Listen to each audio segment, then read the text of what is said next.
Oh, yes, that's okay. The lady in the brown jacket. I was just going to say that I think the role of things like transition initiatives that were mentioned earlier would be to empower people, because I think people feel basically disempowered. And we've given all our power to so-called experts and politicians, and people need to take that power back and become skilled and start living a different kind of life, not a consumer, become producers again instead of consumers. Great. There's a gentleman there in the blue jumper.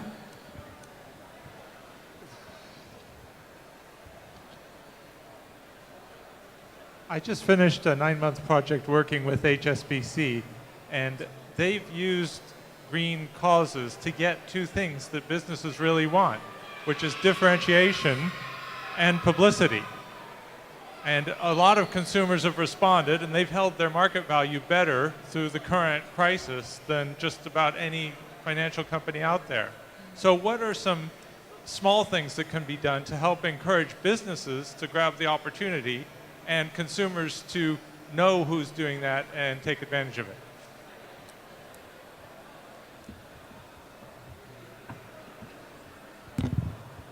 Dave. Thank you, Mookie. Matt dragged me into this, and I wanted to just recognise that in terms of the fun factor, we've got, I think it's Footprint Friends at the back, proving that for the next generation, it can be fun. It's not a riot, it's not G20. The other thing is a question for Mookie, whether we can talk politics here, because the round-the-world trip on Mookie's zero-carbon yacht was endorsed by the Prince of Wales. Think back a couple of years, Tony Blair, Min Campbell, and who's the other chap? David Cameron. And I almost forgot Caroline Lucas, leader of the Green Party. And there's only one of those politicians whose views would actually resonate with everything you've heard today from the panel and with, I suspect, all of you. And that's the future leader of this country, who's Caroline Lucas, surely. I just wondered if that was something to raise your blood pressure or not. So I suppose that question is, are existing leading politicians already in the right frame of mind, or do they need to be changed? Matt, do you have any views on that? I suppose I've got a fairly cynical view of the political process, having worked in a think tank for a while. Unfortunately, I think it's fair to say that the focal points of any political party tend to reflect the interests of the constituencies that may or may not swing towards them or away from them.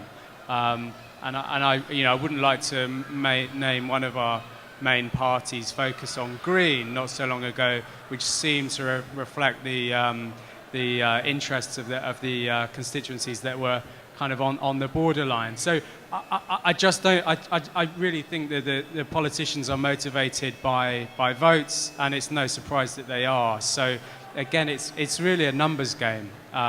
Enough people have to be saying the right things and asking for the right things in order for them to change their approach. Okay, I'm going to rephrase it slightly just because I had a very similar question myself, which is, are existing parties up to the job of reducing carbon emissions, or is a new party needed? Polly? If they were up to the job, we'd certainly have a whole raft of good solutions already rolled out, and I don't see that happening. I'm going to be hardcore about this. I don't actually think the job's being done properly, no. And we are definitely needing a lot of action. But I'm not into government bashing and politics bashing. It's not the way forward. It's about focusing on the solutions.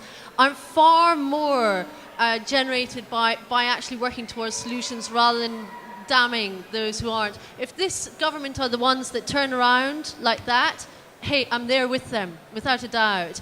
I'm apolitical in that sense. I do want to see it happen. I want to see it happen very fast. I do think there are individuals out there, politicians out there, who really get it and who are pushing really hard in their own ways. But we do need that collective push. I also do greatly believe in the power of the individual. I do think actually people power is a hugely, hugely important thing. Transition Towns is a very good example of that. What started with one man's thought has now been rolled out across the globe in so many communities. So many communities are really gearing themselves up to deal with resilience. My hat I take off to Rob Hopkins every time. And to everyone who's making that happen, because that's coming down to individuals. He's not making it happen. He just had the power of thought and the action to make it happen, and the ball is now rolling. That's the sort of thing. And communities are very important. The woman over there that said communities, actually more power needs to be in communities, absolutely right. And I believe that will start to happen as well. That is the future of politics also. Take it back into the communities. Yeah. Tom, are existing parties up to the job, or is a new party needed? Yeah, I think existing parties are not necessarily up to the job yet, but that doesn't mean that a new party is needed. We've got, four main parties, as we had illustrated: the Conservative Party, Labour Party, Liberal Democrats, and the Green Party. And it was actually our pleasure at the Big Lemon to have the honour of having Caroline Lucas, the leader of the Green Party, actually launched the Big Lemon 2 years ago. So I think that's an example of a politician taking things seriously and getting stuck in the local community. And I think if more politicians did that, then they'd have more of a chance to see what really resonated with the voters, and more chance also to explain their vision to the voters. So there could be more understanding on both sides. I don't think a new party would be a good idea, because the political system is complicated enough as it is. It's just the existing parties need to get better at what they do. Alan? I think one thing we forget about politics is, and what makes democracy work, is that we can do that job too. Yeah? So a question I ask all of us is, why aren't we MPs? Why aren't we standing for politics? And the honest answer is because the job is probably rubbish. Yeah? It's a really hard job, because all we do as the electorate is moan at them. Yeah, we moan at their private expenses, we question their sex life. Everything they do isn't enough and is too slow. Yeah? So it's not a good job. So I think, yes, we do need to think about how politics work, but I think we as the electorate need to have a more grown-up attitude towards how we respect and criticise, rightly so when needs be, politicians, to make the job more appealing, to get the sorts of leaders I see in business running the country and not running Coca-Cola and stuff. Yeah, the job is rubbish. You just look at the papers over the last few days. Yeah, some of the mistakes those politicians have made are clumsy. I've sent naughty emails, which I shouldn't have done. I've probably put myself in an over-expensive hotel occasionally. I don't have my face on the front page of the newspaper being criticised, so I won't become a politician. Yeah? Yeah? So the question is, how do we improve our attitude towards politics to give politics the space to make these big, bold decisions? Brilliant.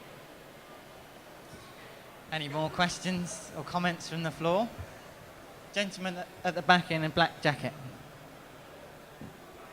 Yeah, I'd like to know what role you think the education sector has to play in this. I think it's very hard to find out the right information, and there is an awful lot of greenwash out there.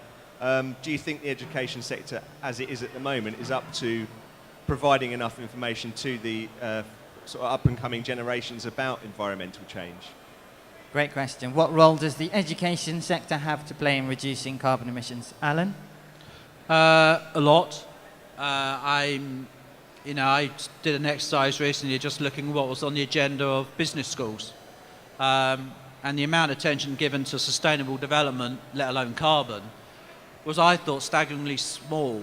Even as a service to people going into business, they weren't getting the right quality of education on business critical issues, regardless of the need for a low carbon world. It just wasn't a good service for them as pupils.